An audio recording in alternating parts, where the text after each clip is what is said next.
বছর 15-20 আগে medical college থেকে আমি পাশ করে বেরিয়েছিলাম এবং অতি অল্প দিনের মধ্যেই ডাক্তার হিসেবে সুনামও অর্জন করেছিলাম।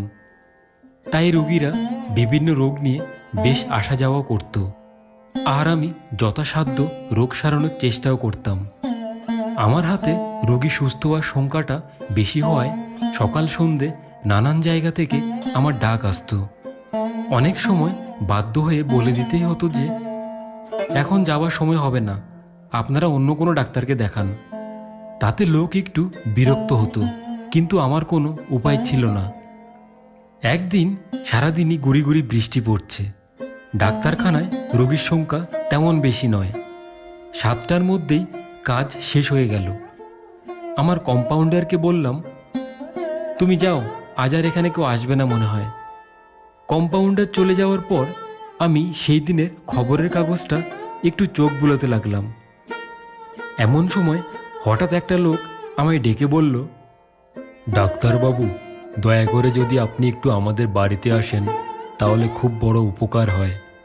আমার এক আত্মীয়র অবস্থা খুব খারাপ, কোনো ডাক্তারকে পাচ্ছি না, দয়া করে একবার যদি যেতেন। লোকটিকে বললাম, ভেতরে এসে বসুন, কি ব্যাপার আগে শুনি, তারপর না হয় যাওয়া যাবে। লোকটি করুণ সুরে বলল, বাবু, আমার একটা পা খোঁড়া, বেশি উঁচু নিচু করলে কষ্ট হয়, একটু তাড়াতাড়ি চলুন, আমি আপনাকে যেতে যেতে সব বলছি। আমার কি মনে হলো ড্রাইভারকে ডেকে গ্যারাজ থেকে গাড়িটা বের করতে বললাম। গাড়ি এসে দাঁড়াতেই লোকটি সামনের সিটে ড্রাইভারের পাশে বসে পড়ল। আমি পেছনের সিটে উঠে বসলাম। ড্রাইভার গাড়ি স্টার্ট দিলে লোকটিকে আমি জিজ্ঞাসা করলাম, কোথায় যেতে হবে? লোকটি বলল, শ্যামনগর। গাড়ি সেই দিকেই এগিয়ে চলল। আমি মনে মনে ভাবতে লাগলাম, এই লোকটার কথা শুনে যাওয়াটা কি ঠিক হচ্ছে, নাকি গাড়িটাকে ঘোরাতে বলবো আবার, ইত্যাদি নানা কথা আমার মনের মধ্যে ঘুরপাক খেতে লাগলো। আবার সঙ্গে সঙ্গে কৌতূহল হলো, দেখাই যাক না কি হয়। চুপচাপ বসে রইলাম গাড়িতে। রাস্তার দুপাশে সেরকম কোনো বড় বড় বাড়িঘর নেই, দূরে দূরে বড় বড় লোকের কয়েকটা বাড়ি, তা ও রাস্তার উপরে নয়। রাস্তার আলো এত দূরে দূরে যে হেডলাইট জ্বালানো ছাড়া গাড়ি নিয়ে এগোনোই মুশকিল। কিছুক্ষণ পরে লোকটা একটা বাগানের সামনে আসতেই ড্রাইভারকে গাড়ি থামাতে বলল। গাড়ি থেকে নেমে লোকটি আমার দিকে তাকিয়ে বলল, ডাক্তারবাবু, আমার পেছনে পেছনে আসুন। আমার কিন্তু মনটা বেশ দমে গেল। ভাবলাম, এত রাতে লোকটির সঙ্গে এসে মনে হয় ভালো করলাম না। কি জানি ওর মনে কি আছে, গুন্ডা ডাকাতও হতে পারে। অবশ্য 2-1 জন হামলা করলে সামলাতে পারবো, কিন্তু অজানা জায়গায় রাতের অন্ধকারে বেশি লোক আসলে তাহলে আমার আর কিছু করার থাকবে না। পকেটে হাত দিয়ে দেখলাম একটা ছুরি আছে, আর একটা টর্চও আছে। তাড়াতাড়ি টর্চটা বের করে জ্বালালাম, কিন্তু আমার এমন দুর্ভাগ্য যে ব্যাটারি প্রায় শেষ হয়ে এসেছে। মিটমিট আলো বেরোতে লাগলো ওই টর্চ থেকে। তাই জ্বালিয়ে লোকটিকে অনুসরণ করলাম। বাগানের শেষ প্রান্তে একটি জীর্ণ প্রকাণ্ড বাড়ি, কিন্তু সমস্তটাই চুপচাপ, একটা আলো কোথাও জ্বলছে না। তখন আমার সত্যি কেমন যেন গাটা ছমছম করতে লাগলো। লোকটিকে অনুসরণ করতে করতে একটা প্রকাণ্ড ভাঙা সিঁড়ির সামনে এসে পড়লাম। লোকটি অন্ধকারেই তত্তর করে উপরের দোতলায় উঠে গেল। আমিও টর্চের আলোয় ধীরে ধীরে পা ফেলে উপরে উঠলাম এবং উপরে উঠে একটা বারান্দার সামনে এসে দাঁড়ালাম। বারান্দার মধ্যখানে একটা হলঘর, ঘরে মিটমিট করে একটা প্রদীপ জ্বলছে, আর তারই পাশে আপদামস্তক মুড়ি দিয়ে কে যেন শুয়ে আছে। সেই রুগী কি না কি জানে। আবার মনে হলো, খুনটুন হয়নি তো? শেষকালে আমাকে ফ্যাসাদে ফেলার জন্য হয়তো কোনো ষড়যন্ত্র করে নিয়ে এসেছে। না, এই তো মহা বিপদে পড়লাম। লোকটি আমার আগে দোতলায় উঠে কোন দিকে যে চলে গেল। আমার শরীরে অল্প অল্প করে ঘাম দেখা দিচ্ছে, কিন্তু তবুও জোর করে মনে সাহস আনার চেষ্টা করছি। লোকটিকে ডাক দেবার চেষ্টা করলাম, ও মশাই, ও মশাই, কোথায় গেলেন? ও মশাই।